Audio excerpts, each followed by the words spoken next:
रावलपिंडी बरसाती नाले में बह जाने वाले रिटायर्ड कर्नल और उनकी बेटी का ताहाल कुछ पता ना चल सका। रेस्क्यू एहलकारों ने डीएचए के रिहायशी बाप बेटी की तलाश का दायरा दरियाए सवां से गोरखपुर तक बढ़ा दिया। मजीद तफसीलात सरदार ताहिर महमूद की इस रिपोर्ट में। रावलपिंडी और इस्लामाबाद में तेज बारिश के बायस नशेबी इलाके जेर आब आ चुके हैं।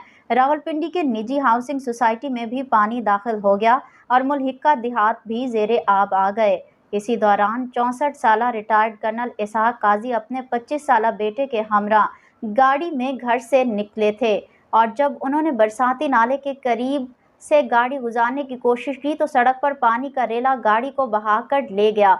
बहाव तेज होने की वजह से दोनों बाप बेटी भी गाड़ी के साथ ही पानी में बह गए।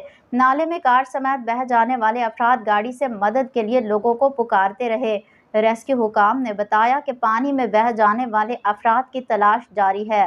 पुलिस और रेस्क्यू 1122 के गोताखोर सर्च ऑपरेशन में हिस्सा ले रहे हैं, जिसके नतीजे में डीएचए फेज 5 रावलपिंडी के बरसाती नाले में बह जाने वाली कार का बम्पर मिल चुका है। ताहम गाड़ी में सवार बाप बेटी ताहाल लापता हैं और कार समेत बह जाने वाले रिटायर्ड कर्नल और उनकी बेटी की तलाश के लिए दरियाए सवां में भी रेस्क्यू ऑपरेशन शुरू कर दिया गया है।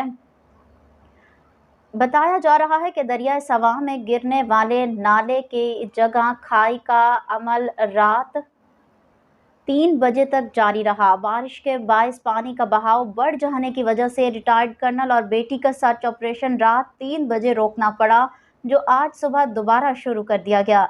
रेस्क्यू की गाड़ियां और अमला दरियाए सवां और निजी सोसाइटी के नाले पर मौजूद हैं और रेस्क्यू एहलकारों ने डीएचए के रिहायशी बाप बेटी की तलाश का दायरा सवां में गोरखपुर तक बढ़ा दिया।